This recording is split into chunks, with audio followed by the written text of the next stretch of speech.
Donald Trump's running mate? Yes, J.D. Vance is an investor in the Catholic prayer app Hallow. It came from the deep state on some level. We certainly know that the FBI was explicitly participating in some of the censorship regime in the run-up to the 2020 election. We would never allow any content on the app that goes against the pro-life teaching of the church. Jim Caviezel, right-wing QAnon conspiracy theorist, also one of the voices of this app. Bring Christ's strength, peace, and perseverance into your life. Caviezel said adrenochrome in its natural form is produced by torturing children. Hello, lovely people. My name is Emma.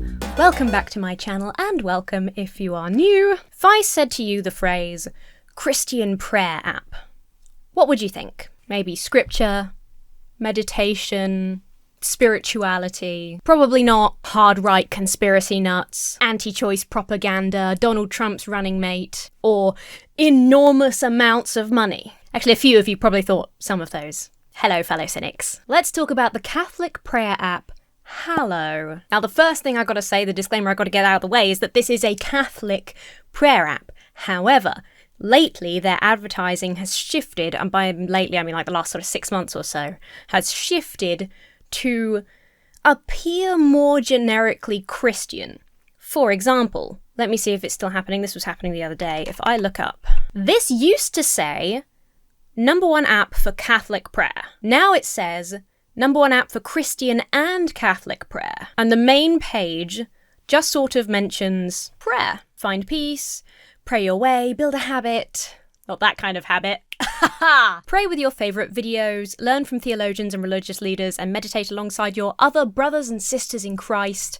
It all sounds very generically Christian. Grow closer to God alongside millions of other Christians in the world. Whereas Hallow is specifically Catholic. It was made by Catholics, it was made for Catholics. The app is specifically Catholic. You've got, rosary prayers and all the other various Catholic things on there that Christians of other denominations probably wouldn't find very useful or would be a bit confused to see in a generic Christian prayer app, or might not even know what that is, Now, the pop-up today is pray every day with 30 days free. Pray with millions around the world alongside Mark Wahlberg, Jonathan Roumie. Jonathan Roumie, I might be pronouncing his name wrong. He played Jesus in The Chosen. They've got another Jesus actor who's involved in the app. Basically anyone who was, a Christian who played Jesus in a very Christian-made, Christian-centric film reads some prayers and stuff on the app. We'll get into all of it, don't worry. I thought it was funny. Let me find it. I screenshotted it because I wondered if it would change between me looking this up and doing my research and actually filming the video. A lot of the praise for the Hallow app has been its design. You saw from the website just there. It's very clean. It's really nice looking. It looks well made.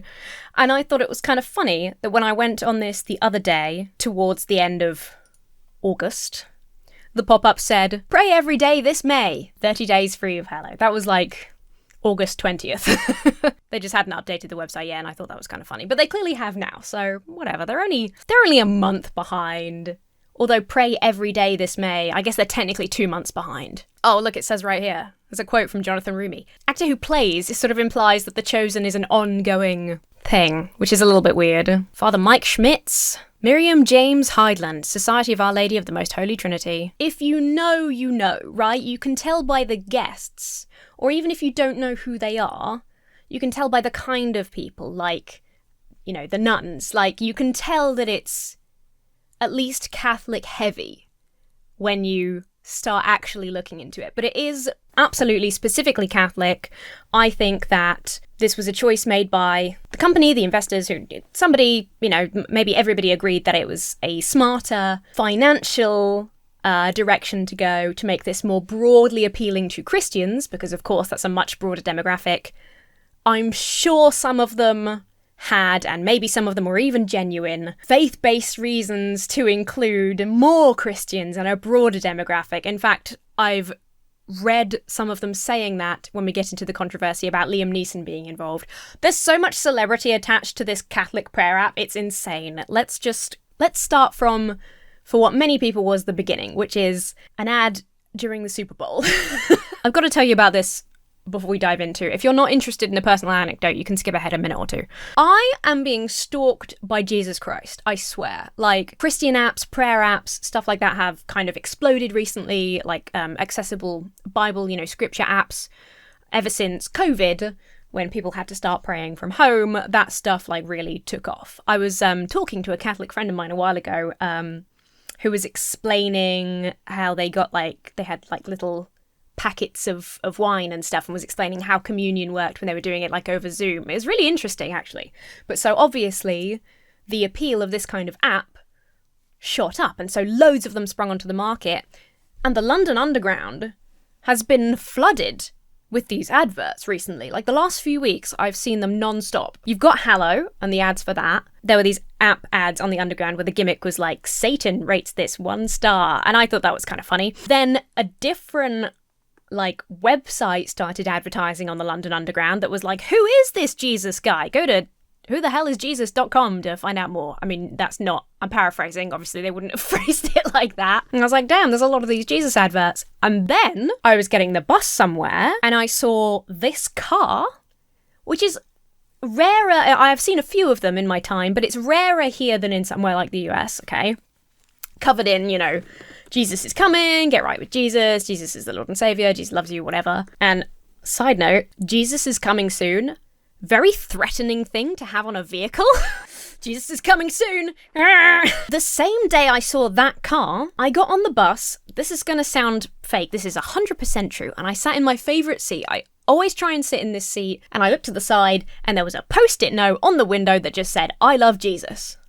Man's following me. So I've been wanting to talk about these Christian apps that are springing up for a long time. And this one specifically has gone so massive. The amount of money this app is worth is mind-boggling, which we shall get into. Let's look at the Superbowl ad. God, we take this moment just to give you thanks. We thank you for this time to come together as a family, as friends, and as a country. Help us, Lord, especially this Lent, to grow closer to you. Amen. Join us in prayer this Lent on Hallow. Stay prayed up. Yep, that's Mark Wahlberg telling you to stay prayed up. A lot of people saw this and were like, what the fuck? I think it's really interesting that Mark Wahlberg has fairly recently and quite suddenly gone very publicly, piously Catholic. He's always been Catholic, but he's been really hammering it in lately, and I wonder if that is in response to what was for him a bit of a PR nightmare. It all sort of came out and came to a head a while ago. It turned out that in 1986, I believe Mark Wahlberg had been involved in and charged with harassing groups of black children, shouting slurs and throwing bricks. 2 years later, he spent 45 days in jail for assaulting 2 Vietnamese men while high on PCP. He beat a man unconscious with sticks while yelling racial slurs at him. Later that day, while running from the police, he punched a veteran in the eye, just to really round off the whole experience. When he was caught, he confessed to the police using racial slurs to describe the men that he had attacked. Now, there's a conversation to be had about whether we should be forgiving and forgetting things that occurred 30 years ago. It's not my place to forgive or forget, because I'm white. So we'll put that aside for now and just look at this from the factual perspective that a lot of people were less than impressed with this information, and he became a controversial figure for a little while. Following that, as I say, he seemed, in my personal opinion, to become a bit more outspokenly spiritual. Bit like what Andrew Tate did in prison, where he suddenly became a Muslim and really into it. And then he seems to have sort of forgotten about that again. It just seems to be a thing that when a celebrity gets in a certain amount of hot water, they're suddenly much more open and public about their spirituality and their faith and their relationship with God. Could be perfectly genuine. Why it has to be that public, I don't know. In the case of the Hallow App, Mark Wahlberg is a partner, so he owns a share in the company, he makes money if they make money. So being very publicly pro-prayer and specifically promoting Hallow makes perfect sense for him from a financial perspective. Being a super pious, dedicated Catholic man undoubtedly is going to help his image in a time of bad PR. Whether those things are what drives him, I could not say, and I would not dare to assume. I'm sure we'll all come to our own opinions. As a partner, he sort of exchanges he's expected to exchange his labour and money and time in exchange for a cut of the profits. So initial reports speculated that he was paid a fee of something like $20 million for, promoting and participating in the app. He later said that that was completely unrealistic and nowhere near true, which does suggest that he did get a fee, despite, also getting an equity share. But it leaves us no clearer as to how much money he did make. Important note, Superbowl ads, 30-second Superbowl ads were running for about $7 million a pop, which a few people pointed out all of these Catholic investors could have, used for charity or some kind of good deed, like Jesus might have. Two more sort of stats, financial things to note regarding the Super Bowl ad. This ad did generate 2.5 million new users in just 4 days for the Hallow app. So in many ways, it could be regarded as a great success. Also that Mark Wahlberg has an estimated net worth of around $400 million. Again, I feel like I bring up this passage from Matthew quite a lot, but, it's easier for a camel to go through the eye of a needle than for a rich man to enter the kingdom of God. No? Do we not like that one?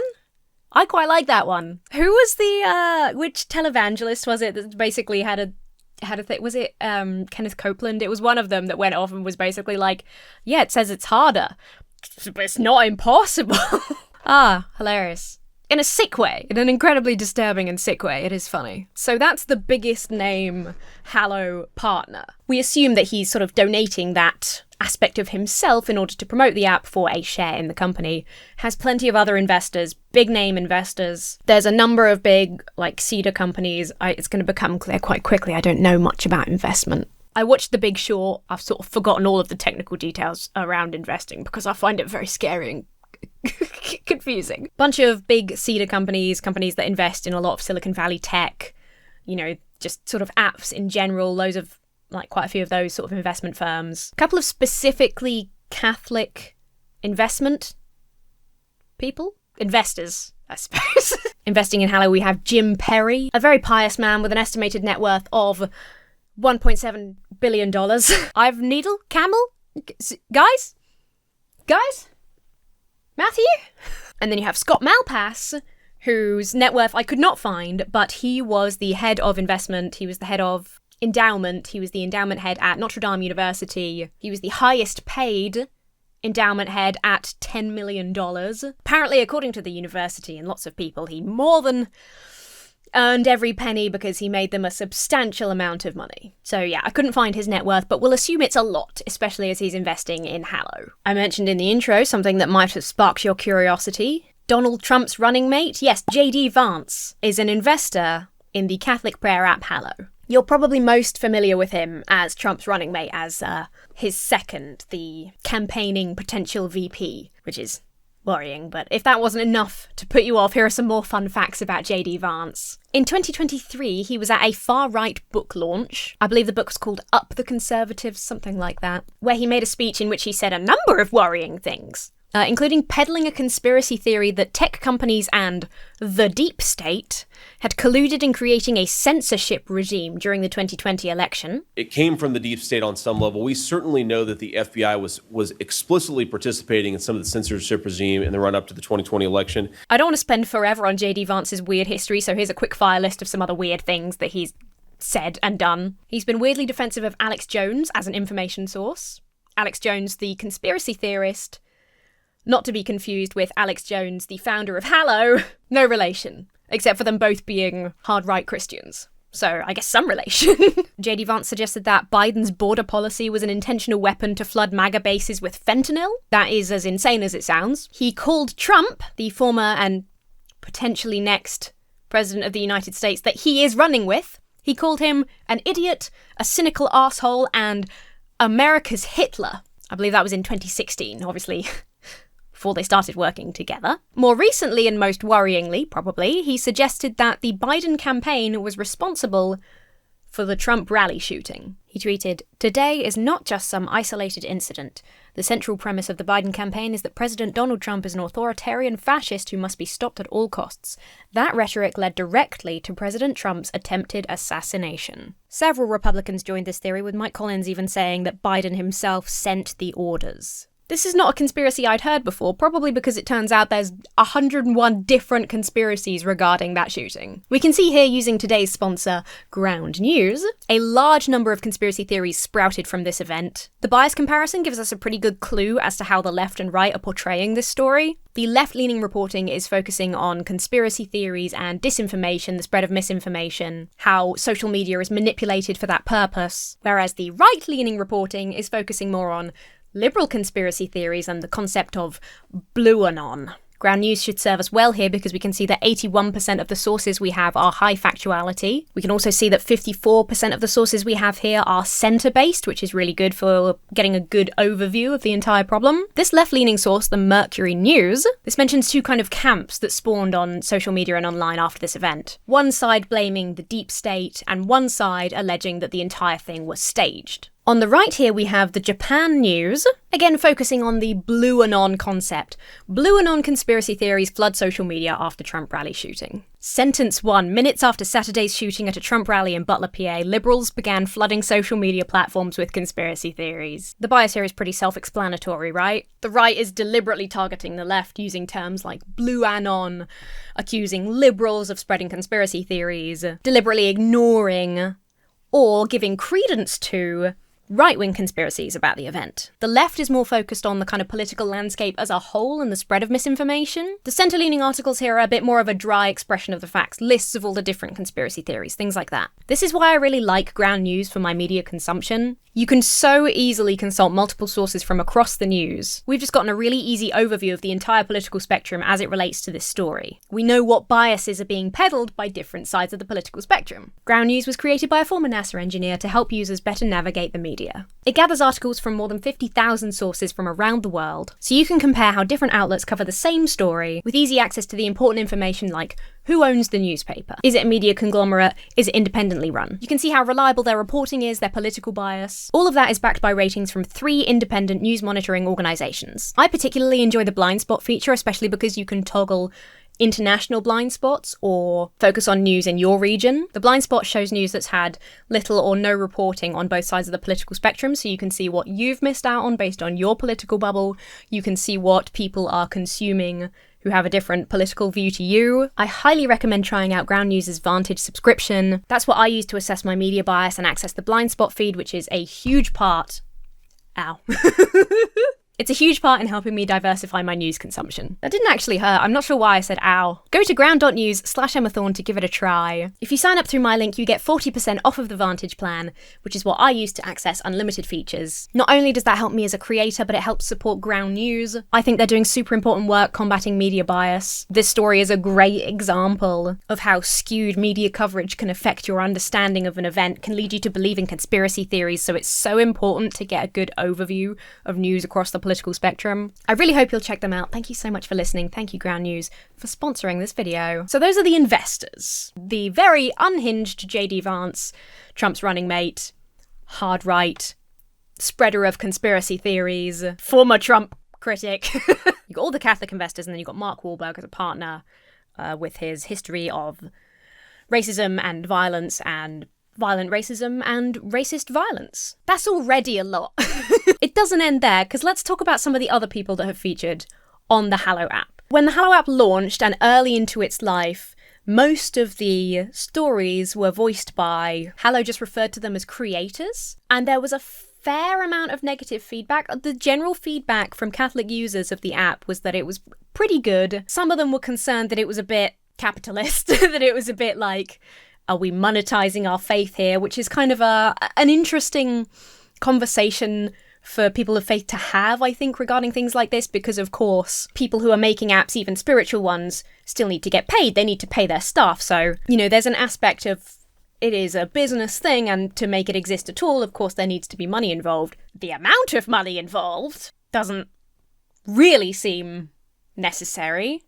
Especially because there's not really any attempt to pretend that it's doing, you know, it's not like, oh, if we have this excess money, then we'll do this and that for charities. And there's none of that. It's just funding the app and the investors. Which is, yeah, makes for an interesting discussion and a bit of controversy within its users. But yeah, one of the main aspects that got sort of a little bit of negative feedback from users generally based on, you know, their experience with the app is that the narrators, the style of narration that was used by these creators was not to everyone's tastes. For example, I read a review, which I'll share down below. I thought it was important to read some reviews by Catholics who were testing the app. And I've sort of reported on it. So this is a woman called Mary Farrow, tried the Hallow app for 2 weeks, and then sort of reported on how she found it. She says, the voices on the app drove me crazy. There were only 2 voices to choose from for much of the prayer or meditations. I tried them both, but I could not get over the breathy, slow, forced prayer voice. You know how people do that thing where they use a totally different voice when they pray aloud? It drives me crazy. Some of the pacing of the prayers was so slow. The first day I pulled up the Angelus to pray, I heard the first part of the prayer and then silence, when one would normally respond with the Hail Mary. I thought I was supposed to fill in the prayer myself, and so I started saying it out loud, when all of a sudden the app said, Hail Mary, full of grace. It made the Angelus seem much longer than necessary. So this kind of meditative, really slow, breathy, and then this, almost like they're trying to do like an ASMR thing. This thing, some people liked it. It didn't appeal to everyone. Having that be basically the only choice was not really working. So that might have been part of the decision to get more celebrities involved with actually doing readings on the app, which is how we ended up with Liam Neeson doing some readings. Liam Neeson is a Catholic man, beloved actor, people like him a lot, he's very good at what he does. So it was a little bit surprising to me that this was one of the controversies around the app. It turned out this was controversial within the Catholic base because Liam Neeson has been publicly pro-choice. Good guy, Liam. Love you, Liam. You're a smashing lad. So it's kind of interesting because on the one hand, you have another man who has essentially played Jesus in the sense that he was Aslan in The Lion, the Witch and the Wardrobe, and Aslan's death and resurrection. If you didn't know, let's not go off on a C.S. Lewis rant yet today. I will do it. I'm going to have to, because he keeps coming up. He's always coming up. There's some C.S. Lewis in the Hallow app, by the way. So you've got this Catholic guy, very high profile, makes a lot of sense, played a Jesus-adjacent character in a movie that everyone knows is a Christian allegory. You know, it makes perfect sense. But a lot of the hardcore Catholics, the right-wing, the conservative Catholics that, you know, the app appealed to, because that is the base that it's created and funded by, that was a very controversial thing. It upset a lot of people to have somebody that was pro-choice in a Catholic app. I found on the National Catholic Register an article, Hallow App defends partnership with Liam Neeson, a supporter of abortion. So immediately from the framing of the article, you can see what their opinion is. A supporter of abortion. It's not pro-choice. They never use the term pro-choice. Also part of why I don't like to use pro-life, because it's not pro-life if you don't care about the life of the person who's supposed to be having this baby. The creators of the Catholic meditation and prayer app Hallow on Wednesday defended their decision to partner with the actor Liam Neeson, who is engaged in pro-abortion activism in his native country of Ireland. So the Hallow CEO, Alex Jones, again, no relation, said that the company is proudly pro-life, and the choice to partner with Neeson was based on the actor's ability to bring to life the writings of C.S. Lewis in a new way. To be fair, from a business and an entertainment perspective, having Liam Neeson voice C.S. Lewis readings, that's a good idea, that makes sense. I just hate C.S. Lewis. Jones said that Hallow's goal is to reach out to folks who have fallen away in the same way that I once had, and to invite them into a relationship with Christ. This often means partnering with non-traditional partners and people from different backgrounds. Additionally, Jones said, we prayed deeply through this decision and consulted heavily with our advisors and the financial interests around this app, who thought that it was a really good money-making idea. I feel like that's the unspoken subtext. He added that he strongly believes this is what God is calling us to do. God really wants us to have this high-profile actor feature on our app that is worth an insane amount of money. It just, you know, it feels disingenuous because they don't mention, like, I guess they do mention that it's about inviting more people into a relationship with Christ. I really do think, this is just my personal opinion, I really do think that the Christianization, the Protestantization of the advertising around Hallow, the sort of diversification of their advertising to general Christians, I think that's a money-based decision. I think that's increased the user base, increased the revenue decision. That's just my opinion.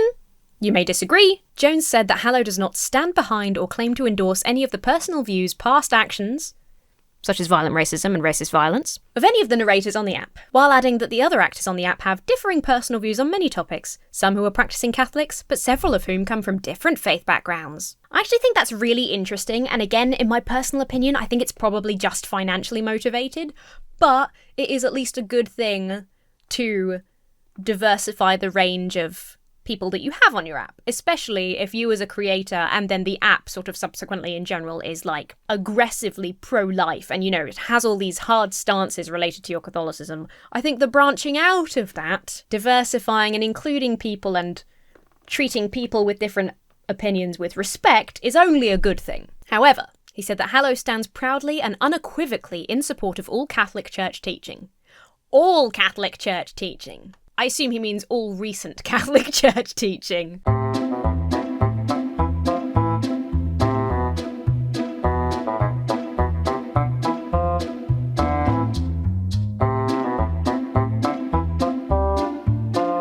Especially the pro-life stance of the Church and the USCCB's affirmation of the end of abortion as the preeminent priority. He called abortion a heartbreakingly important issue and explained that the app has several pro-life prayers and meditations. He goes on, we would never allow any content on the app that goes against the pro-life teaching of the Church. We consistently send our team to the March for Life each year. We won't bother today talking about how irresponsible and bad this viewpoint is, this aggressive pro-life or anti-choice stance is, how it is medically unsound, ethically unsound.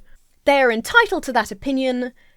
However, I think it's important for potential users of the app to know that they are aggressively anti-choice. Because if that is something you vehemently disagree with, and for example you see that Liam Neeson is partnering with them and you go, oh brilliant, Liam Neeson has campaigned for abortion rights. This must be like a welcoming place. This seems like the app for me. It's important to know that the creator, the team, and the app in general is so aggressively pro-life that they won't allow any content on the app that contradicts with that. Because I think a lot of people who are just Christians looking for like a handy modern way to maybe schedule their prayer. I think a lot of those people would not be okay with that hard stance, that ban on any content that isn't pro-life. But they just don't know about it because it's not that publicly made. All of the public information is just like, hey, we're a Christian prayer app. Unless you actually look it up and start looking into it and who they are and what they've said in response to different things and different actors, you wouldn't know that they're anti-choice. Of course, the thing is that would put some people off. That would probably put a lot of people off.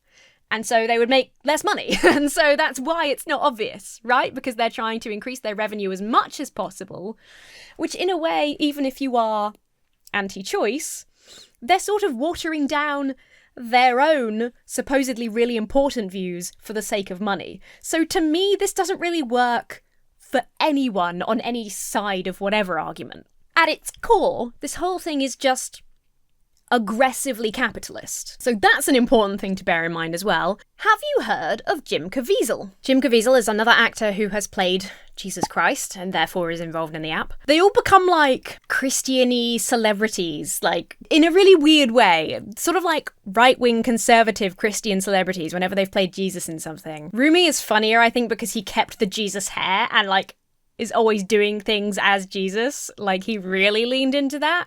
He's like a character actor that really leaned into being cast as Jesus, which is funny. Jim Caviezel played Jesus in The Passion of the Christ. How can you find strength and peace in this crazy and fallen world we live in? Jim Caviezel here, and the only real answer to this question is God.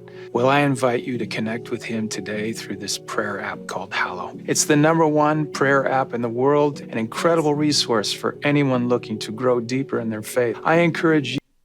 I am a very good actor and I am not reading this off of an auto cue. You should be worshipping Jesus by downloading this app today. You to give it a try and bring Christ's strength, peace, and perseverance into your life. You can even check. He didn't even like put the breath in the right place in this sentence. Did he even read this before he started recording it? Yeah, I got 5 minutes. Have my fee ready. Thank you very much. You've got to use this app today and you can... God is really good. I shouldn't be making fun of him so much. He's just not very good. Check out brand new recording we just wrapped up of me guiding us through this incredible spiritual classic called The Imitation of Christ. I'm telling you, these meditations are going to change your life. They give you just the spark that you need to reignite your relationship with God. He sounds like AI. He sounds like an AI voice. He's like, these are going to give you the skills you need to reignite your meditation, blah, blah, blah. Like, the tonality is wrong in a way that sounds like AI. That is so strange. God, join me with my family and millions of others on the Hallow App. Download it for free and try it today. So strange. He also kind of does that breathy, like, I'm talking about God, so when I'm really talking about God, I need to get more breathy and more serious and a little bit lower and quieter because it's a spiritual thing, and so for some reason that makes my voice change. It's really very odd. Like, just talk in your normal voice, dude. So, Jim Caviezel was in a film called The Sound of Freedom. It was based on the life of Tim Ballard. It's it's about child trafficking. A lot of people accused that film of being sort of QAnon adjacent. In his Hallow readings about the film, he actually encouraged users to buy tickets through the Hallow app for the film, which is kind of amazing that was allowed. I guess maybe the Catholic creators of the app were like, yeah, that's a brilliant thing. Even though, again, it does frame human trafficking as a much less complex issue than it really is, and more of like a big controlled industry that, QAnon adjacent. Caviezel claimed to be unaware of the QAnon conspiracy while they were making the movie, and yet in the same podcast interview, he compared people who believe in that theory to Christians being persecuted by the Pharisees. He repeated a common QAnon assertion that there is no such thing as QAnon, which is one of the funniest tropes about a thing, is that all the people involved in the thing claim that the thing isn't a thing. I mean, wrap your head around that one. There's no such thing as QAnon, just Q and anons, a phrase used by the conspiracists to deflect from people it supports who deny ties to the movement. QAnon expert Mike Rothschild told Newsweek that Caviezel's statements during the interview are what followers of the conspiracy would say, and that the movement has seen a recent resurgence. He said Caviezel's comment is 100% what a Q believer would say. The cliche of there is no QAnon, only anons is a constant comment of people in the movement, a way to convince outsiders you aren't part of Q, while being part of Q. During the podcast, Caviezel also spoke about adrenochrome, a chemical compound produced by the oxidation of adrenaline. Caviezel said adrenochrome in its natural form is produced by torturing children. This is supposed to increase their adrenaline levels and is carried out before their adrenaline is extracted. This was the Charlie Kirk show, and interestingly, Kirk did not challenge any of these QAnon adjacent assertions of his, so the baseless adrenochrome conspiracy theory shared among conspiracists, including QAnon followers, states that the substance is used by elites to extend their lives. According to scientist Dr. Joe Schwartz of the McGill University in Montreal, Canada, adrenochrome, which has no rejuvenating effects and very questionable psychedelic properties, would have long faded into obscurity had it not been rejuvenated by the QAnon twaddle. Fantastic word, twaddle. Schwartz said in a 2022 post that QAnon followers were regurgitating the baseless blood libel motif of Christian children being kidnapped by Jews. The difference being that the extraction of adrenochrome for its rejuvenating and psychedelic effects is now described as the motive for the kidnapping of children. Caviezel has previously flirted with the QAnon conspiracy theory. In 2021, he attended a convention hosted by followers of the online movement in Las Vegas. While he was there, he gave a 20-minute speech in which he mentioned the child trafficking issue. So Jim Caviezel, actor who played Jesus in The Passion of the Christ, right-wing QAnon conspiracy theorist, also one of the voices of this app.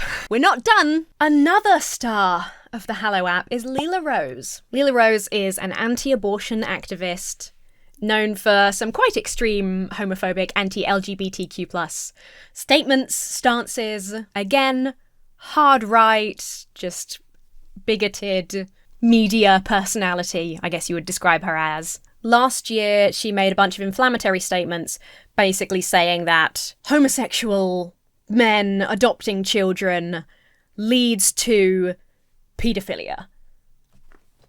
That's what she said. She's that kind of person with those kind of views. She's on the Hallow app. From the start, I'm like, okay, this is going to be a discussion about capitalism versus spirituality, about monetizing your faith. That's the conversation we're going to have. No, it's like every time you look up a person involved in the app, there's some rabbit hole of right-wing conspiracy like homophobic, like just there's some like Trump related insane, not, it's just unhinged, the people that they have chosen to be involved in this app. And it doesn't seem to matter. At the beginning of this year, Hallow chose to advertise on none other than Russel Brand's podcast. Russel Brand, if you're not familiar, how do you even explain Russel Brand to someone who's never heard of him? He was a British comedian and acted in some films and stuff and was generally sort of a funny guy that you'd see on panel shows on TV, right? When I was young, it was, haha, Russel Brand, he's a funny guy. Occasionally he'd like, you know, sort of say some anti-system stuff in that kind of like rock and roll, hippy-dippy kind of style, and you'd be like, cool. At some point, I don't know what the timeline was without doing a whole ass video about him. If you're interested in Russel Brand, because he had this weird story of suddenly being very Catholic and baptized and changing his... It's very weird. His whole history is super weird. It might be worth a deep dive. Let me know if you're interested in that. But the shortest I can sum it up is he was a comedian, a TV personality. He suddenly became like a hard right-wing conspiracy theorist, reborn Christian, sort of at the same time as having allegations of sexual abuse leveled against him. Again, the Christian thing always seems to come in when celebrities are having a bad time PR-wise.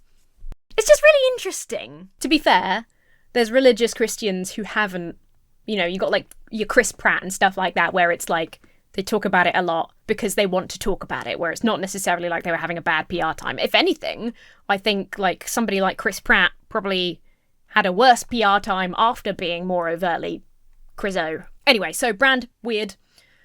Controversial because of the allegations against him. Conspiracy theorists, like when he stopped getting work on TV, he set up a YouTube channel and now he has a podcast where he just says crazy conspiracy theories and insane stuff. He says that the accusations against him are a conspiracy theory of their own. This article on Where Peter Is, which I assume is a Catholic website, it's definitely a Catholic website, sort of talks about the fact that, you know, this thing that I find strange too, that he's never been particularly Catholic or even particularly Christian.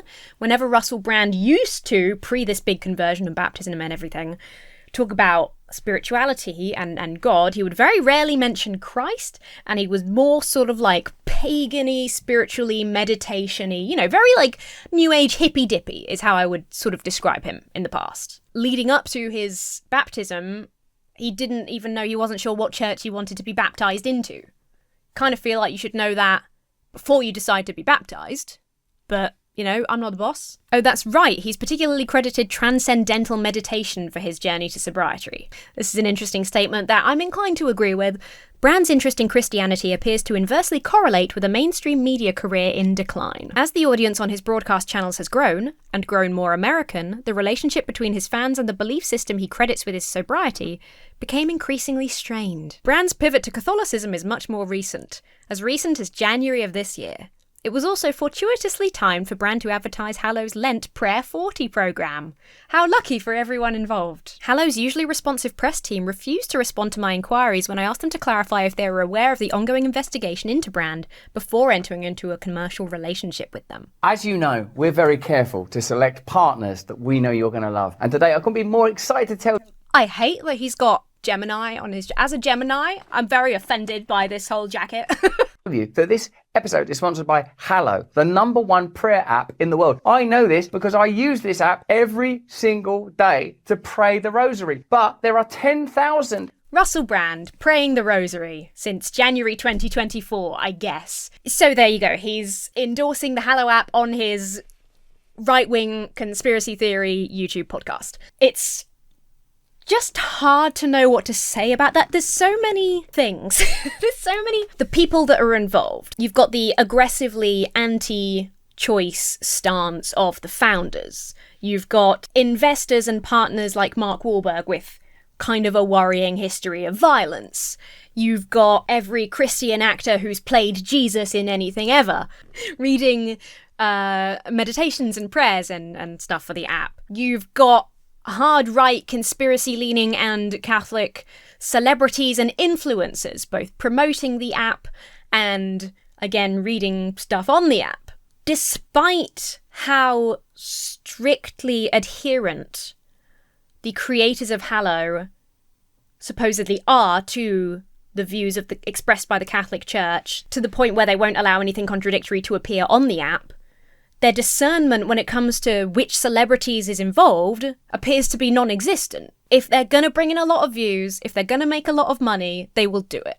They will spend $7 million plus on a Super Bowl spot so that Mark Wahlberg can tell Super Bowl fans to stay prayed up and sign up for the Hallow App. It's just bizarre. There's so many things where you read it and you think this is not going to appeal to the Catholic audience that is, intended, that should be the core audience of this. And then you've got lots of things that won't appeal to a more mainstream Christian audience, to a broader demographic, but that are sort of slightly buried and hidden.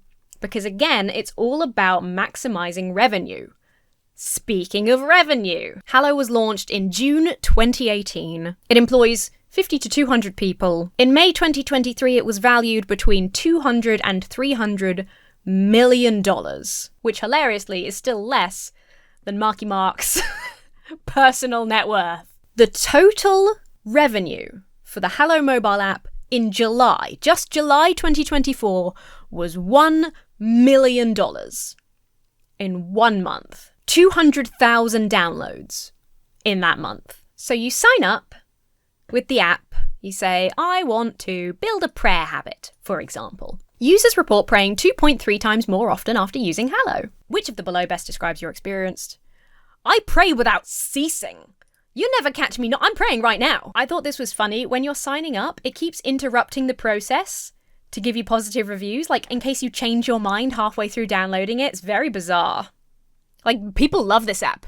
Guy, keep going. It's really good. Let us know which prayers you're the most interested in. Are you interested in this prayer? This is the bit where you'd be like, oh, I think this is Catholic, because I'm interested in the rosary. Which of these prayer guides would you like to listen to? Oh, it's so hard. I love that Rumi is called in the app Jonathan Rumi from The Chosen, in case you weren't sure. Obviously, that's who I want to listen to. You pick your celebrity voice. Your new account comes with a 30-day free trial. After that, it's $5.83 per month, but it's billed annually. If you use your 30 days and either you forget to disable your subscription, which is a very common thing, if you accidentally forget for Hallow, you're billed $70.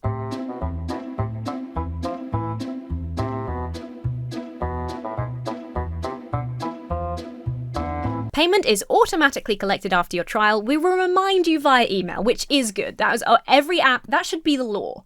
They should have to remind you.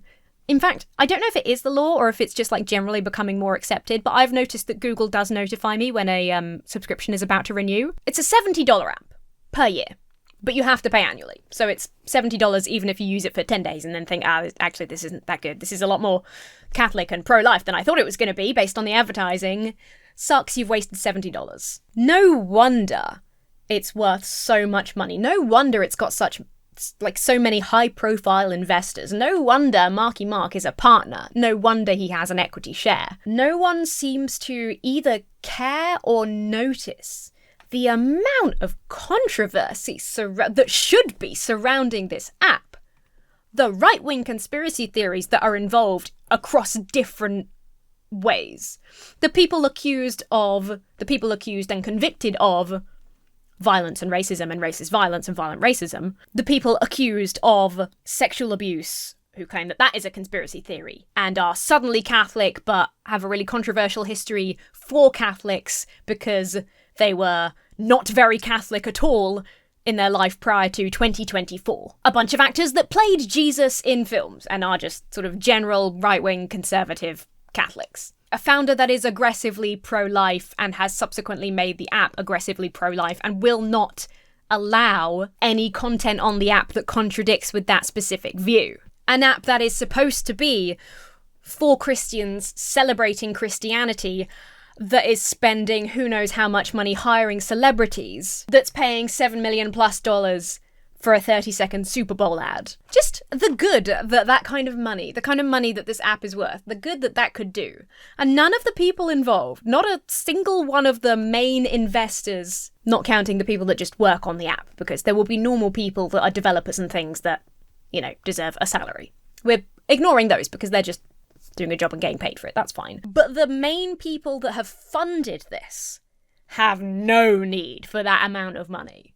The people that will be getting the most money out of it are the people that do not need it in any way and would be so much better serving. One could argue they would be so much better serving the community, the world, their God, by doing good things with that money, by helping people. I'm curious to know what you think down below. Do you think it matters that there are all these controversial figures attached to it? Do you think it matters? If you're Catholic, I'd be really interested to know what you think about just the commercialization of the whole thing. If you're Christian as well, like in general, just what do you think about an app like this getting all this investment funding and spending so much money in advertising and charging $70 for a subscription just so you can pray and meditate, when there are plenty of free apps full of scripture and stuff? You know, like a few reviews that I read from Catholic users sort of said that the main features that they liked, they already had access to via like their Spotify subscription. Do you think that just by reinvigorating people's faith and reminding them to pray,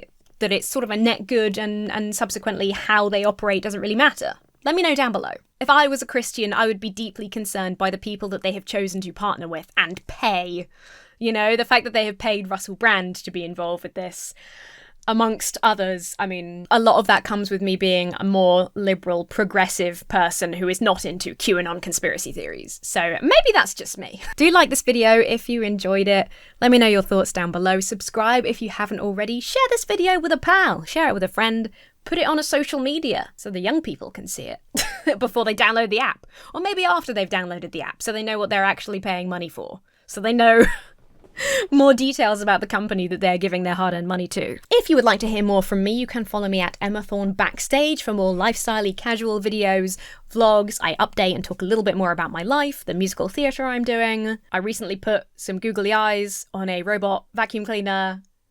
That's in a video. It was very enjoyable. You can also find me at Little Duck Gaming, where I play video games. I upload there at least twice a week. We're having a lot of fun with good stuff lately. Similarly, I am on Twitch. I'm going to say 2 times a week at the moment, but it's a little bit all over the place. But I do game over there, typically playing spooky games on a Saturday. That's a pretty regular feature. Chances are high that I'll be live tonight after this video playing something spooky and scary, so come along and join that. Say hi.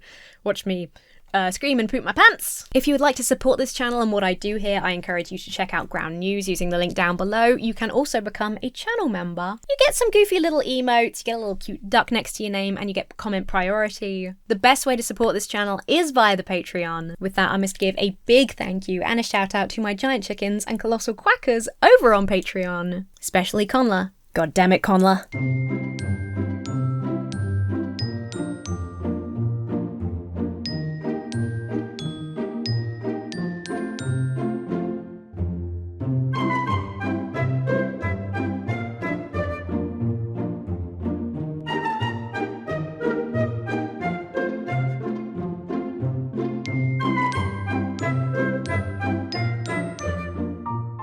Ran out of battery during the outro. Can you believe that? Most importantly, have yourselves a very lovely week, and I will see you really soon.